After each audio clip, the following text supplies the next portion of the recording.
made by Dr. Tharoor. First is that he believes that the Hindutva that he subscribes to, or the Hinduness that he subscribes to, is that of Swami Vivekananda.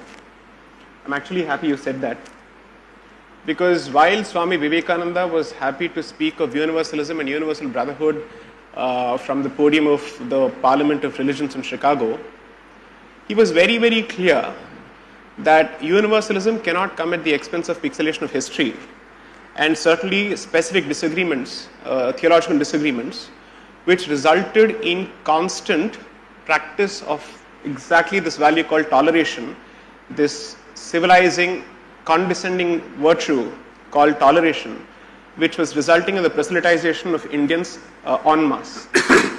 So much so that at least in two of his works, I'm sure you're aware of it, sir, where he specifically refers to his encounter with a Christian missionary on a ship either back to or from India, where a Christian missionary was constantly spewing venom against the religion of Satan, which is Hinduism. Swami Vivekananda, despite his belief in universal brotherhood, was forced to catch the Christian missionary by the scruff of his collar and threaten him with throwing him overboard. If I may say so, that according to me is Hindutva or Hindu resistance in action, which is to say, I'm more than happy to accommodate all your points of view, provided you first stop spewing venom against me in the name of your scripture. So the very same Swami Vivekananda, I'm so happy that you've actually cited him, also went on to identify in, let's say, book after book after book, in fact in several tomes, the history of invasions from the 8th century at least until the 16th century. And this is something that he has never pixelated. So the great thing about these stalwarts or civilizational icons is that they were very clear that there is no inconsistency between recognition of the universal character of dharma and what dharmic communities and civilizations have been subjected to in the name of vidharma. Let's not call it adharma, let's call it vidharma.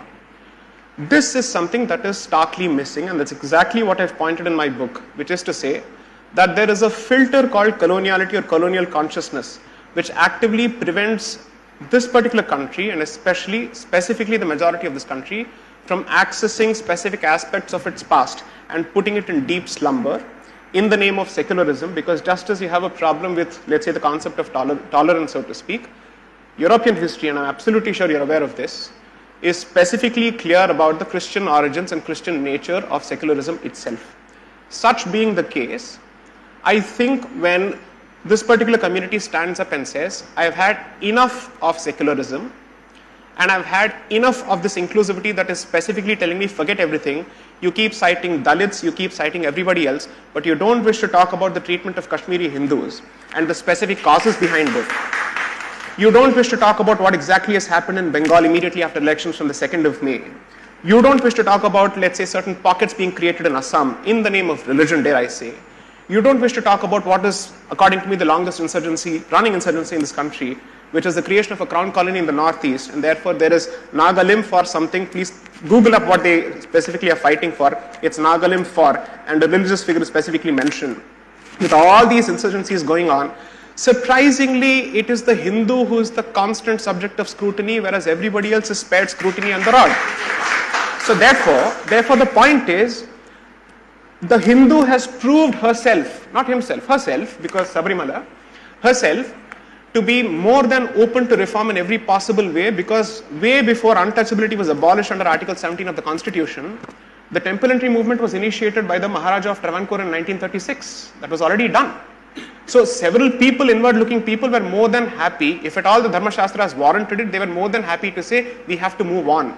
So therefore, I'm merely saying that this particular community perhaps doesn't get the credit that it deserves, and it gets, let's say, more scrutiny than it deserves, whereas everybody else is spared scrutiny. That's point number one. Point number two, any concept must be understood, as Dr. Tharoor rightly points out, in historical context. I completely understand, but it should not be divorced from the unique cultural experience and historical experience of any community. So nationalism, when spouted by a European who's fundamentally a colonizer, is not the same as nationalism from Savarkar and anybody else who's the victim of colonization at the end of the day, who's witnessed two successive waves of colonization running for at least 1400 years. So to say that when we speak of nationalism, it's the same as European supremacism, I'm sorry to say, is to compare apples with oranges, where you're divorcing the entire history and focusing exclusively on the statement. Here, when we speak of nationalism, it is merely a call for throwing off the yoke of colonialism of two kinds.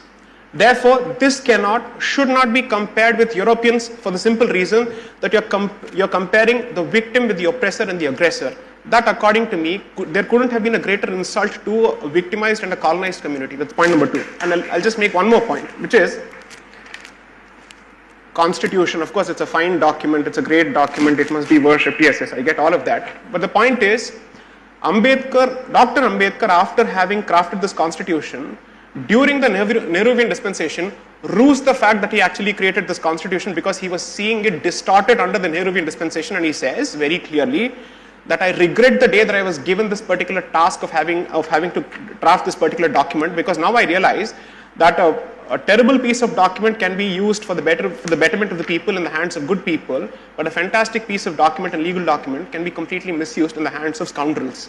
I don't, and this I'm not even paraphrasing, I'm using his words exactly. So therefore, the fact of the matter is, the chairman of the drafting committee of the Constitution regretted having to live during his lifetime to see the Constitution and its values being completely thrown to the winds. That's point number 3. And the last point that I think is extremely important is the reference to Diana Eck, her book called India, a Sacred Geography. Surprisingly, when she refers to India, a Sacred Geography, she chooses not to refer to it as Bharat. She still focuses on India, which is exactly why I decided to call my book India, that is Bharat, because Article 1 speaks of India, that is Bharat. Unfortunately, Bharat has been effectively relegated to the margins, whereas India is currently surviving at the expense of Bharat. The problem is, if you look at the introduction of Diana Eck's book, because I've had the specific opportunity to deal with it in my book, she recognizes the fact that as far as this country is concerned, it was created as a consequence of a network of pilgrimage centers.